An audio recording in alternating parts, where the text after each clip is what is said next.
Sociológicos e filosóficos da educação, e nessa aula nós vamos ver sobre o homem e sua relação com o mundo, e depois nós vamos ver um pouquinho sobre os pensadores clássicos da filosofia e da sociologia da educação.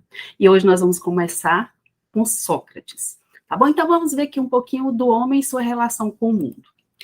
Vejam bem, a humanidade ela surgiu há cerca de 400 mil anos. É isso que a gente vê nos nossos estudos, né? Nas leituras que a gente faz. E desde então, o homem estabeleceu uma relação entre o mundo e ele, né? Ao seu redor. Não é de se estranhar que a relação do homem com o mundo seja tão crucial, pois as ações do homem impactam diretamente no ciclo da vida.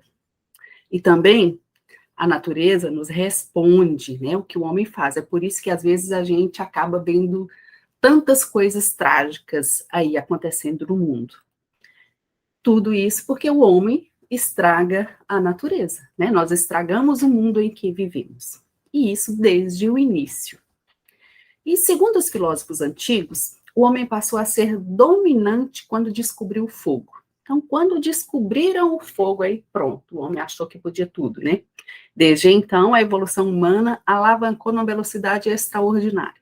E daí foram várias descobertas depois, até chegar onde estamos, né? As pessoas que viveram antes de nós passaram por algumas dificuldades, digamos que passaram por alguns perrengues, porque não tinham o que nós temos, mas eles viviam de acordo com a sua época, né? A vida humana e seu desenvolvimento em relação ao tempo de existência do planeta não passa de frações pequenas em relação ao universo de milésimos segundos. Nós temos, se a gente for procurar algumas imagens do homem com fogo, nós veremos imagens extraordinárias. Não quer dizer que foram imagens que aconteceram realmente, né? São desenhos, são figuras que a gente encontra mostrando como era o homem antes e o homem durante e o homem depois. As ações do ser humano impactam também na existência de outras espécies. Lógico, né, gente? Nós estragamos o mundo em que vivemos e estragamos também o mundo para outras espécies. Se a gente observar aqui mesmo no nosso estado, um monte de queimada que tem e que o próprio homem causa essas queimadas, estragando a existência de outras espécies. Quantos animais que morrem, né? Às vezes até pessoas morrem também, porque o homem, além dele estragar o mundo de outras espécies, estraga também a sua própria espécie. Então, pode-se dizer que o homem está interligado com uma grande teia que é a vida do mundo. Sim, né, nós estamos interligados um com o outro e nós fazemos parte do mundo, então nós temos que cuidar desse mundo. Esse mundo, essa existência, nós temos que plantar, nós podemos colher, mas nós temos que cuidar do nosso mundo. Com isso, essa relação, né, do homem com o mundo não só impacta no meio ambiente, como também em sua própria existência, ao passo de que, em menos de um século, as ações humanas impactaram na extinção de dezenas de espécies.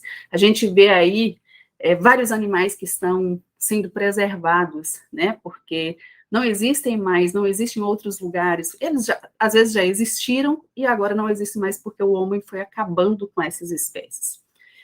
Isso tanto da fauna quanto da flora, isso de todo o planeta, tá? Não estou falando somente aqui do nosso estado ou do nosso país, de todo o planeta. Além de impactar o meio ambiente com o aquecimento global e o derretimento das calotas polares. Então, nós estragamos mais do que nós imaginamos que possamos estragar. E ainda tem as guerras causadas pelo próprio homem, né, que vai lá e destrói a nossa própria espécie. É incrível, né? Nós estamos vivendo aí em um tempo de guerra, em que homens são destruídos, locais são destruídos, e a própria natureza vai sendo afetada com tudo isso também, né? Então, eu postei lá os slides para vocês, tem até um esquema que é para vocês observarem, tem o homem, né, que é um ser aberto à experiência, aí tem o mundo, que é o campo onde decorrem as nossas vivências, né, onde nós estragamos, onde nós plantamos, onde nós cultivamos. Aí tem a experiência do homem com esse mundo, né, que são as vivências, os contatos mais ou menos prolongados, né, tem os saberes empíricos, que os nossos antepassados vêm trazendo e vem passando de geração em geração, que são as experiências vividas, né? Por que tem gente que olha para o céu e sabe quantas horas são? É a experiência da vida dele. Tem gente que não usa relógio, olha para o sol e vê, sabe que já está anoitecendo, sabe que está amanhecendo, sabe que é meio-dia, sabe que é a hora do lanche, a hora do almoço, a hora do jantar, né? E por aí vai. E o homem é, em certo sentido, um produto do meio, mas é também o agente da sua transformação. Nós somos um produto do meio, mas nós podemos transformar o nosso meio, e isso para bom ou para ruim, né? A forma como vivemos as diferentes experiências depende, em grande medida, da atitude como nós as encaramos. Atitudes ativas e atitudes passivas. E às vezes nós estamos vendo o mundo sendo destruído e nós estamos passivos, nós não fazemos nada.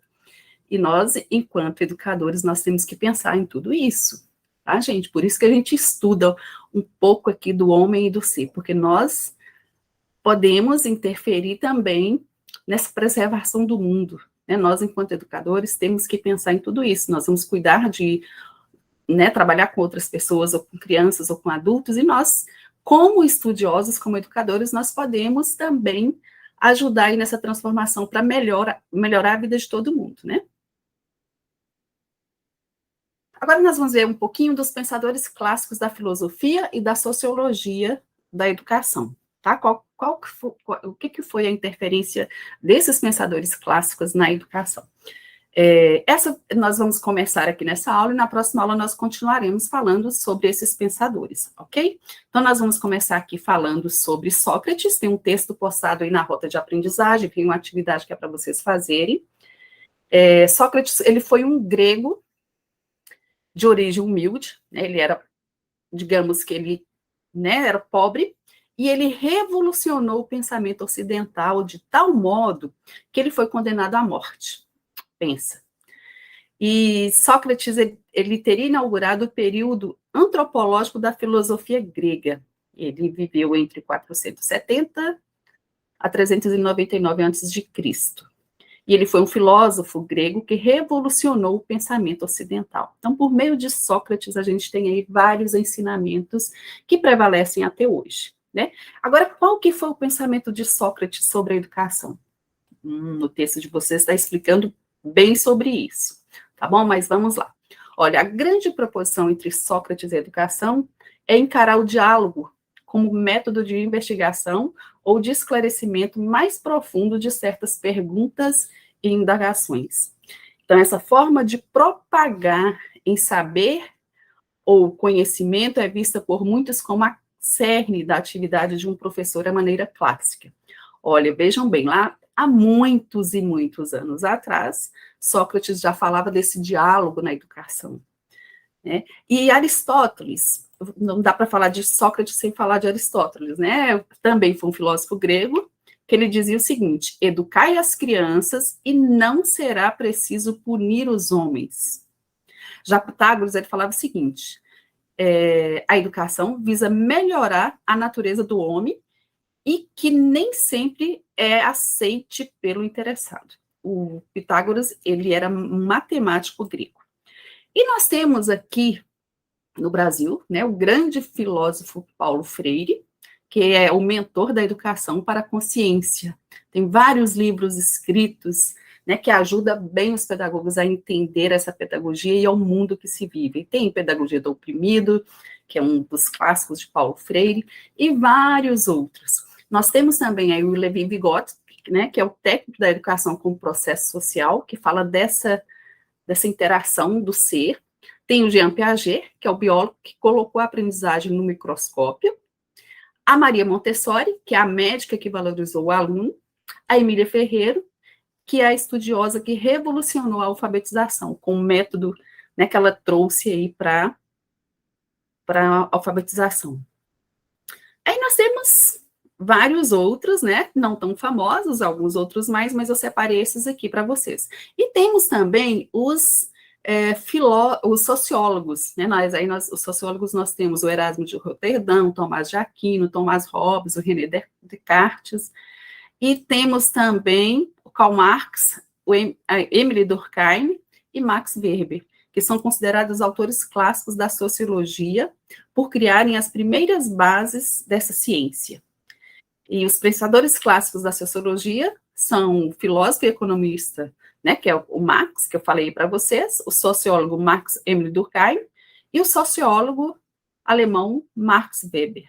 Então, tem muitos clássicos aí para a gente conhecer, para a gente estudar um pouquinho, né, para a gente entender sobre o que esses clássicos, tanto da filosofia como da sociologia, fizeram para a educação, contribuíram para a educação, né, e a gente aprender com esses clássicos, tá bom?